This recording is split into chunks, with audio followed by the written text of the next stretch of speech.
আসসালামু আলাইকুম। Hello everyone, আশা করি সবাই ভালো আছেন। সেদিন ছিল ঈদের দ্বিতীয় দিন। আমরা এসেছি নারায়ণগঞ্জ ইকো পার্কে। এই পার্কটির নাম আগে ছিল চৌরঙ্গী ফ্যান্টাসি পার্ক, কিন্তু বর্তমানে নাম চেঞ্জ করে রাখা হয়েছে BIWTA ইকো পার্ক। নাম চেঞ্জ করা হয়েছে ঠিকই, কিন্তু এটা এখনো চৌরঙ্গী ফ্যান্টাসি পার্ক নামেই বেশি পরিচিত।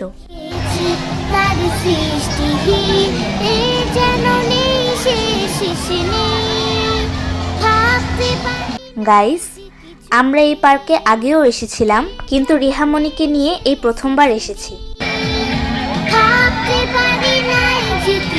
ওই দিন প্রচন্ড গরম ছিল, আর ঈদের দ্বিতীয় দিন থাকায় পার্কে প্রচন্ড ভিড় ছিল। আমরা যে একটু ছবি তুলবো সেটাও পারছিলাম না, কারণ যেদিকেই ক্যামেরা ঘুরায় সেদিকেই মানুষের ভিড়। যত দূরে যায় আমার দৃষ্টি, ততই দেখেছি তার সৃষ্টি। ভাষা নেই প্রকাশের, এত বড় আকাশে একটিও নেই তার খুঁটি। গহীন সাগর তলে লাখো লাখো প্রাণী মেলে, সবারই জন্যে আছে জুটি। ভাষা নেই প্রকাশের, এত বড় আকাশে একটিও নেই তার খুঁটি। গহীন সাগরে তলে লাখো লাখো প্রাণী মেলে, সবারই জন্যে আছে। তারপর আমরা সোজা চলে গেলাম দোলনা রাইডের সামনে। সেখানেও বেশ লম্বা সিরিয়াল ছিল। যত দূরে যায় আমার দৃষ্টি, তত বেশ কিছুক্ষণ সিরিয়ালে থেকে টিকিট কেটে অবশেষে আমি আর আমার ভাই দোলনা রাইডে চললাম।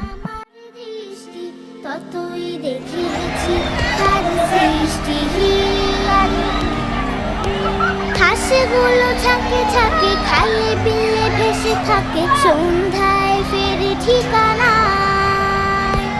গভীর বনেও উপকার হয় না কখনো ভুখা, তারই বা আহারকে যোগায়।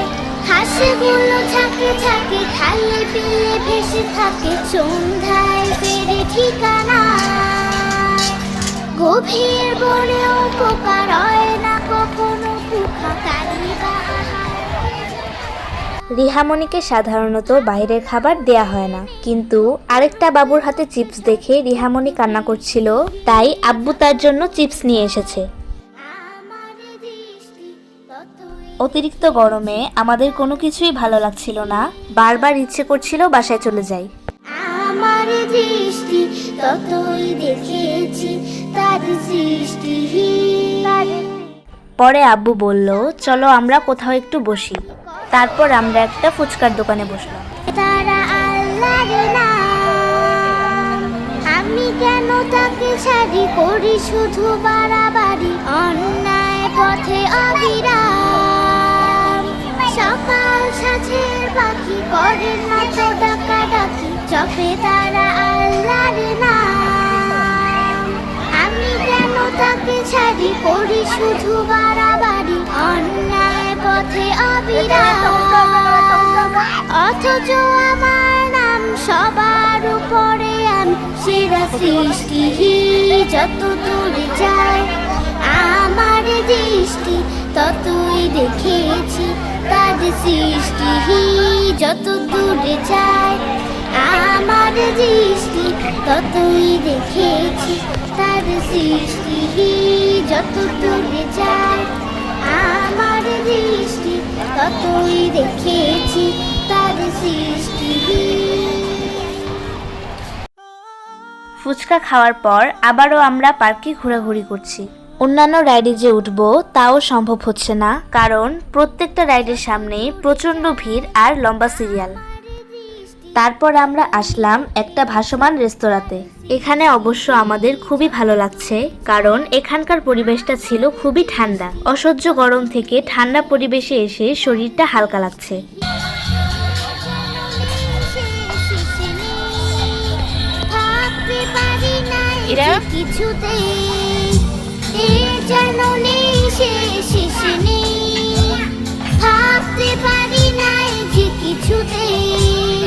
যত দূরে যায় আমার দৃষ্টি, যত যত দূরে যায় আমার দৃষ্টি ততই দেখেছি তার সৃষ্টি। যত দূরে যায় আমার দৃষ্টি ততই দেখেছি তার সৃষ্টি। ভাষা নেই প্রকাশের এত বড় আকাশে একটিও নেই তার খুঁটি। গহীন সাগর তলে লাখো লাখো প্রাণী মেলে সবারই জন্য আছে জুটি। ভাষা নেই প্রকাশের এত বড় আকাশে একটিও নেই তার খুঁটি। গহীন সাগর তলে লাখো লাখো প্রাণী মেলে সবারই জন্য আছে জুটি। সবারই খাবার আছে কিছু তার টক ঝাল কিছু মিষ্টি। যত দূরে যায় আমার দৃষ্টি ততই দেখেছি তার সৃষ্টি। তারপর এখান থেকে হালকা পাতলা খাবার খেয়ে আমরা আসলাম আমাদের পছন্দের ক্যাফে কারাগারে। এখানকার পরিবেশটা কিন্তু খুবই সুন্দর। আপনারা দেখতেই পাচ্ছেন, বাহির থেকে দেখে মনে হচ্ছে আমরা জেলখানার ভেতর বসে আছি।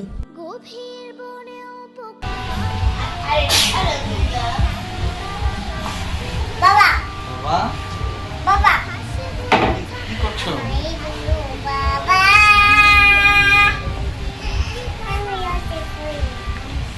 বাবা বাবা কেমন আছো? ভালো ভালো আছো?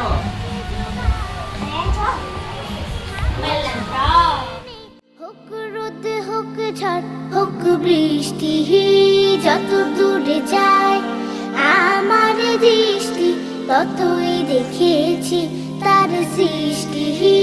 যত দূরে যায় আমার দৃষ্টি ততই দেখেছি তার সৃষ্টি। সকাল সাঁঝের পাখি করে না তো ডাকা ডাকি চপে তারা আল্লাহর নাম। যেহেতু ক্যাফে কারাগারে এসেছি, আমাদের পছন্দের কিছু খাবার তো খেতেই হবে। শুধু বাড়াবাড়ি অন্যায় পথে অবিরাম। সকাল সাঁঝের পাখি করে না তো ডাকা ডাকি চপে তারা আল্লাহর নাম। আমি কেন তাকে ছাড়ি করি শুধু বাড়াবাড়ি। আমরা আমাদের পছন্দের কিছু খাবার অর্ডার করেছি। অথচ আমার নাম সবার উপরে আমি সেরা সৃষ্টি। যত দূরে যায় আমার দৃষ্টি ততই দেখেছি তার সৃষ্টি। যত দূরে যায়